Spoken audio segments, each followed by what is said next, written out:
So this coming week हमें war 2 का trailer देखने को मिल जाएगा एंड वॉर 2 इस साल की one of the most anticipated film में से एक है। इससे पहले हमें वॉर 2 का टीजर देखने को मिला था एंड जिसका रिस्पॉन्स काफी मिड था। तो आज की वीडियो के अंदर ये डिस्कस करेंगे कि what are my problems with the war 2 film जो भी आने वाली है एंड ये क्यों one of the biggest disasters हो सकता है बॉलीवुड का इस साल का। इवन तो बॉलीवुड का ये साल अभी तक काफी अच्छा जा रहा है, हमें काफी सारी हिट फिल्म देखने को मिली है जैसे कि छावा होगी, अभी सैयारा होगी जो कम्प्लीटली न्यू कमर्स के साथ है एंड एक बॉक्स ऑफिस हिट बनने जा रही है। एंड ऑब्वियसली बीच में सितारे जमीन पर एंड ऐसी कितनी सारी फिल्म्स आई हैं जो बॉक्स ऑफिस के ऊपर इस साल काफी अच्छी चली हैं, बट हो सकता है कि वॉर 2 इस स्ट्रीक को एंड कर सकती है and this is a topic of concern and आज की वीडियो के अंदर यही डिस्कस करेंगे।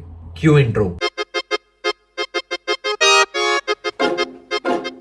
तो जैसा कि हम सब जानते हैं कि वॉर 2 के डायरेक्टर है Ayan Mukherji and I personally love Ayan Mukherji and उनकी जितनी भी फिल्म्स मैंने देखी है I love each and every one of them. In fact मुझे ब्रह्मास्त्र बहुत ही ज्यादा अच्छी लगी थी, मैंने फिल्म 2 बार देखी है एंड जिस चीज के लिए लोग सबसे ज्यादा क्रिटिकल हो रहे थे उस फिल्म के लिए कि जब शिवा शिवा शिवा बहुत बार बोला जाता है, इनफैक्ट मुझे वो चीज भी बहुत ही अच्छी लगी बिकॉज मुझे लगा कि वो चीज थोड़ी इनोसेंस प्रोवाइड करी इस फिल्म को। बिकॉज अगर आप ब्रह्मास्त्र देखेंगे तो आप नोटिस करेंगे कि ईशा और शिवा के कैरेक्टर को थोड़ा यंग होना चाहिए था। अब क्योंकि रणबीर कपूर एंड आलिया भट्ट उसको प्ले कर रहे हैं तो कोई चीज होनी चाहिए थी उसको इनोसेंस प्रोवाइड करने के लिए। एंड आई फील कि जब बार बार शिवा शिवा शिवा नाम यूज किया जा रहा है तो वो थोड़ी इनोसेंस प्रोवाइड करती है स्टोरी को।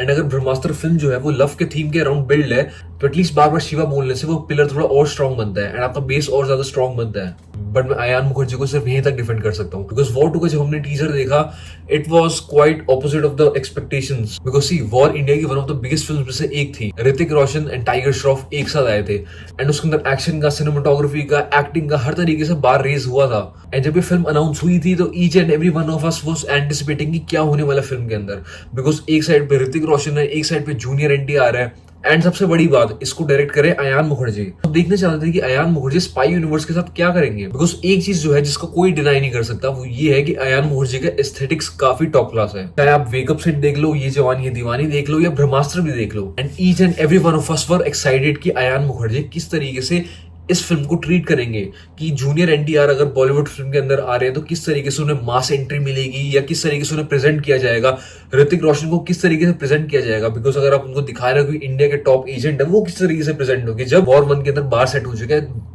इतना high. So the only way to go forward is कि वो बार को और भी ज्यादा ऊपर करा जाए।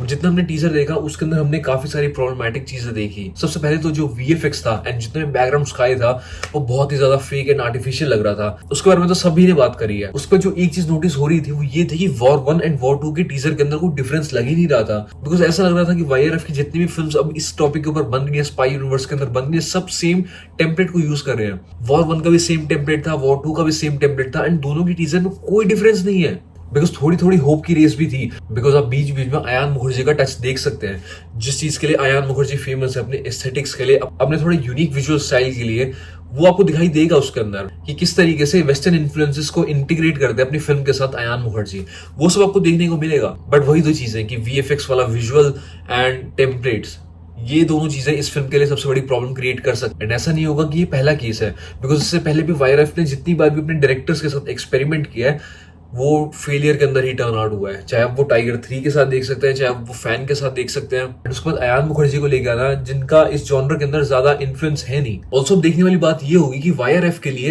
एक्शन जॉनर के अंदर सिद्धार्थ आनंद ने जो बार सेट कर रखा है उसको कौन सा डायरेक्टर मैच कर सकता है। बिकॉज अगर वाईआरएफ की एक्शन फिल्म के साथ अगर सिद्धार्थ आनंद का नाम नहीं जुड़ा है तो वो फिल्म क्रम्बल करने लग जाती है।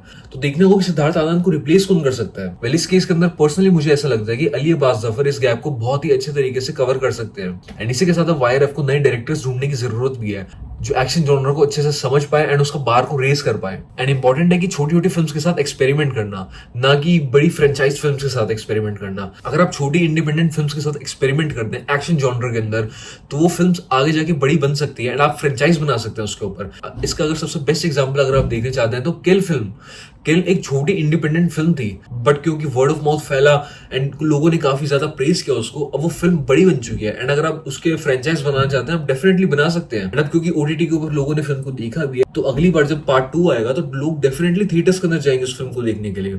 तो इंपॉर्टेंट है वाईआरएफ के लिए कि छोटी फिल्म के साथ एक्सपेरिमेंट करना, इंडिपेंडेंट फिल्म के साथ एक्सपेरिमेंट करना, नए डायरेक्टर्स को लेके आना, एक्शन जॉनर के बार को रेस करना, एंड उनमें से डेफिनेटली फिल्म्स तो चलेंगी, एंड जो फिल्म चलेंगी उनकी फ्रेंचाइज बना सकते हैं उसके आगे, ना कि बड़ी फ्रेंचाइज फिल्म के साथ एक्सपेरिमेंट करना ताकि वो फिल्म फ्रेंचाइज एंड पूरी लेगेसी क्रम्बल कर जाए। टाइगर फ्रेंचाइज की लेटेस्ट फिल्म क्रम्बल कर गई बॉक्स ऑफिस के ऊपर। तो देखने वाली बात ये होगी अगली फिल्म का फ्यूचर क्या है, वो फिल्म बनेगी तो किसके साथ बनेगी। जहां तक मुझे पर्सनली लग रहा है कि वाईआरएफ फिर से पुराने डायरेक्टर्स के पास जाएगा जिन्होंने पार्ट 1 पार्ट 2 बनाया था, उनमें से किसी के साथ। सो अब इंपॉर्टेंट होगा ये देखना कि इंडिया के अंदर एक्शन जॉनर का फ्यूचर क्या है। ये डेफिनेटली पता है कि बहुत ब्राइट है, बड़ा फ्रेंचाइज फिल्म्स के साथ बार रेस नहीं कर सकते बिकॉज वहां पे एक्सपेरिमेंट करने के ऑप्शंस बहुत ज्यादा कम हो जाते हैं।